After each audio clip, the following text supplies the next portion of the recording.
In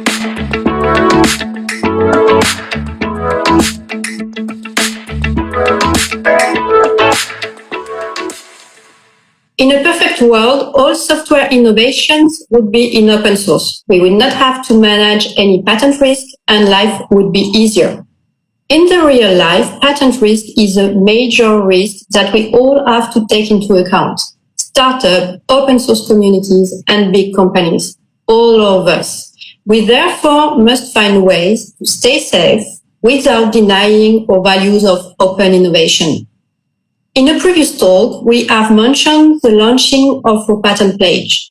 Today, we want to discuss about another initiative for membership to the OIN, Open Invention Network. I'm Audrey Plantureux, head of the intellectual property of OVHcloud, and for this purpose, we have the pleasure to receive Keith Bergelt, the CEO of the OIN. Thank you very much, Audrey. It's a pleasure to be here and to welcome OVHcloud into OIN as one of its newest members. We very much appreciate your participation, and we appreciate the opportunity to provide support to you as you grow as an organization and ensure that you can make good choices about the open source elements that you use and the code that you use in your products. Many thanks, Keith. We are very, very excited about joining the OIN. And now, this is it, the fundamental question we are all facing: how open source and software patent can coexist. I think for many companies early on in the history of open source, there was concern around being able to manage the duality of open and proprietary. And there still are many, many people in the community of users, adopters, developers of open source who have strong concerns about the validity of software patents. The reality is that we have many jurisdictions and geographic zones around the world where software patents are something that are a fact of life. I think many people are working on patent reform, whether it be in Europe, whether it be in the US, whether it be in Asia, Japan, the US, and China, as notable invention environments, are places where software patents are accepted and business method patents are accepted, and Europe is leading the way in trying to hold back the floodgates in terms of software patents being accepted. The reality is, even though they are not embraced, that there are thousands of software patents or patents that implement software that are accepted and have been granted in Europe. The reality is that we have to accept that they exist, and we have to recognize as intellectual property stewards of our organizations where we should be filing and how we should be filing in an increasingly open source centric world. There are places to differentiate, but they're typically high in the stack, the application layers. Whereas what we've done through a process of working together over many years, and 15 years that OIN has been in existence, we've recognized that where we collaborate, where we kind of create an opportunity for each other to build on each other's ideas, we shouldn't be suing each other. And that's the fundamental principle behind OIN that helps to be able to create kind of a rational approach to for companies that want to utilize patents, want to find differentiation through patenting, and find innovation, support innovation through that process, they can do so. Companies that don't want to have patents don't have to file patents. It's really up to the individual company, its investors, its approach and philosophy of its leadership. And so OIN is there to be able to facilitate and accommodate all elements of the spectrum, from those who are completely opposed to software patents to those who embrace the idea that software patents can be a source of innovation. And so the fundamental concept is that when we collaborate, we work together, we create new value together, and we build on each other's ideas and create something, a new form of new novelty that could not exist without this collaborative element. And this is the really important part about open source that I think some people that only focus on technology skip over to, but there's a social component. It's really a social movement. The idea that collaborative development is authored by this notion of 1 + 1 + 1 doesn't equal 3, it equals 6 or 10 or 20 when we bring smart people from all around the world to be able to participate in open source projects and to be able to innovate and add value that everyone can take advantage of. Okay, thank you, Keith. So what is the OIN? I mean, who are the founders, the members, and most important, is it accessible to all? I'm namely thinking to small companies without any patent portfolio. Yeah, OIN is by design. It's a pro-competitive platform. It's open to every company, every entity, every individual in the world who might want to join. It's free.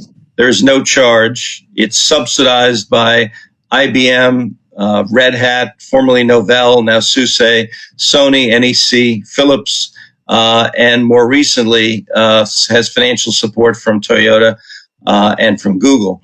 And so those 8 entities essentially are supporting this, the signing of licenses and the creation of this community. OIN is a community of interest that it's establishing a set of norms, if you will, of how we utilize patents in an appropriate way in an increasingly open source centric world.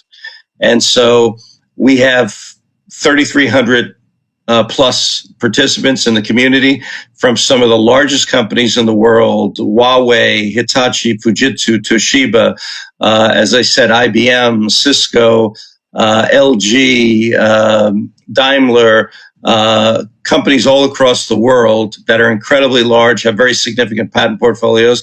But then we have thousands of companies, literally over 2/3 of our community is small to medium-sized companies. These are the companies that need the support most acutely because they can't defend themselves because they have very limited patent portfolios. Some are growing them, but they're still very vulnerable.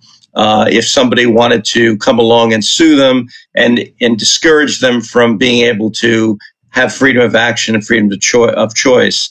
OIN was really founded around the notion of a monolithic threat. Microsoft had positioned itself as a threat through its rhetoric and its actions for the past 20 plus years. And OIN was developed 15 years ago with the idea being that it would serve as a counterbalance against companies like Microsoft that were committed to proprietary and not comfortable in migrating to open source. I think there's an inevitability to open source that ultimately changed Microsoft's mind, and they became a licensee 20 months ago of the OIN community and a participant and a collaborator with OIN in different kinds of programs, like an IPR program that we have with Unified Patents to limit the effect of poor quality patents by having them having IPRs done to be able to support the invalidity of poor quality patents. And so they are now, they've become part of the community. They've become part of the culture, and they're learning as they go by their own admission to what it means to be part of this community. Because again, there's a social framework and a cultural framework that underlies the technical development. And what happens is that all these companies, whether they be incredibly large, incredibly small, no patents, many patents, they all have a common goal of being able to freely make choice about what code they use, how they use it, and to not have to pay rents through litigation and licensing to be able to make those choices about utilizing open source code. Thank you. Concretely, how does it work? We saw that there are cross licenses between the patents of the members, but that you are also acquiring a lot of patents. How do you choose the patent you buy? Yeah, we are very actively buying patents that support open source development in key projects. We're doing a number of things. One is clearing. We're looking at the potential thickets where patents exist and where patents could be used to slow or stall the progress of Linux on a project-by-project basis. We're looking at the top 50, 60 projects in the world and looking to support those in a very enabling manner. And one way is to invent and to acquire patents that read on core functionality that is going to be important to companies that want to, and entities that want to adopt open source code. And so we've spent $100 million, and we currently have 1,300 patents and applications that are enabling of open source key projects.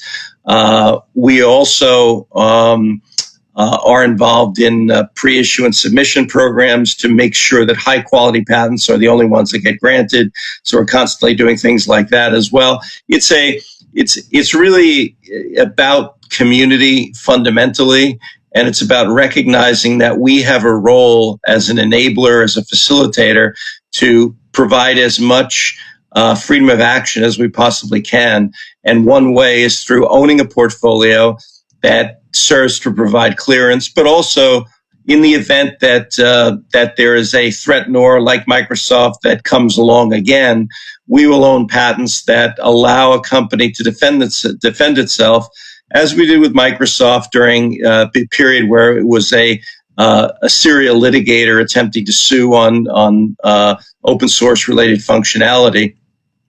We would then, in those situations, forward deploy our patents to allow companies to defend themselves so that they would not be essentially exploited by virtue of the fact that Microsoft had a very large portfolio and they might have a very small portfolio.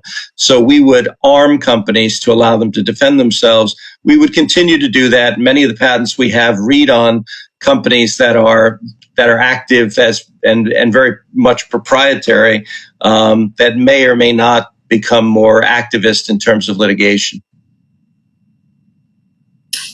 Thank you. Keith, you have given a lot of information in a very short period.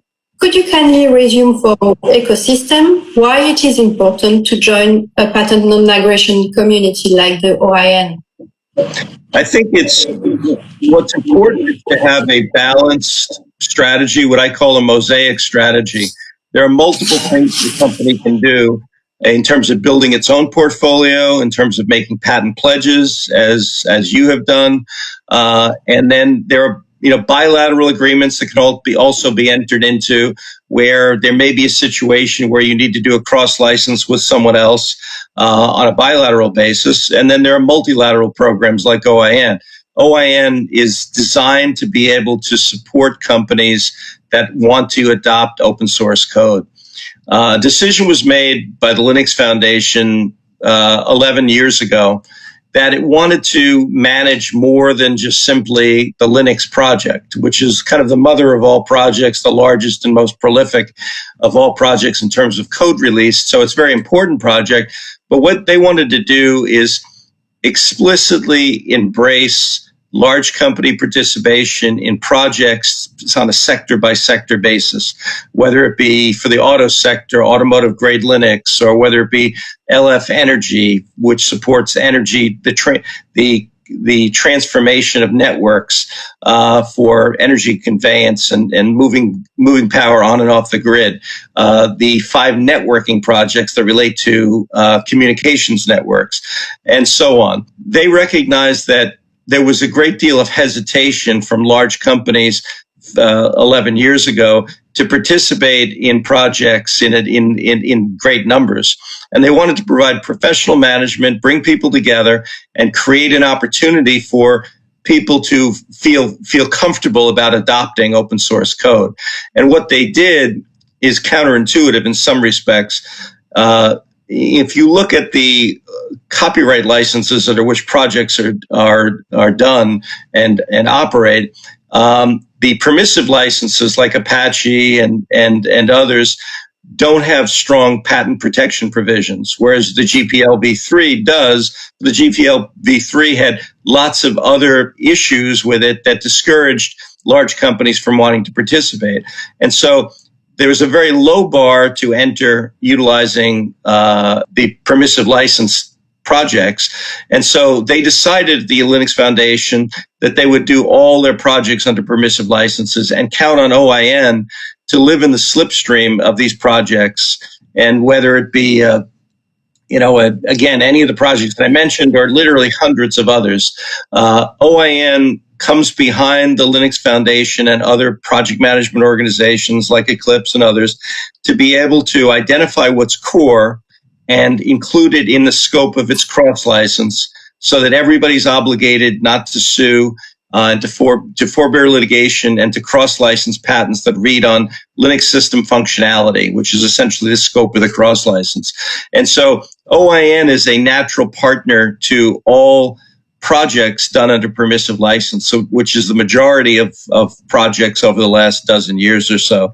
And so we observe, and there are new project management organizations. Open Atom is one that just was announced maybe 2 weeks ago that the Chinese are supporting, where it's many Chinese projects are being founded and managed there, and it's expected that also Western companies will participate and found projects there as well, perhaps.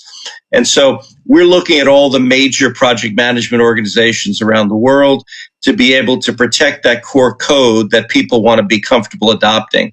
And so the partnership that we have with Linux Foundation was very much fundamental, but that partnership extends to many other project management organizations as well. Many thanks, Keith. We wanted to thank you again for being with us today. It was very important for us. We are very proud to be part of the OIN now. We think that we share the same values, it was really important to explain all of this to our ecosystem today. Thanks again. Thank you very much, Audrey. It's my pleasure, and we welcome you wholeheartedly.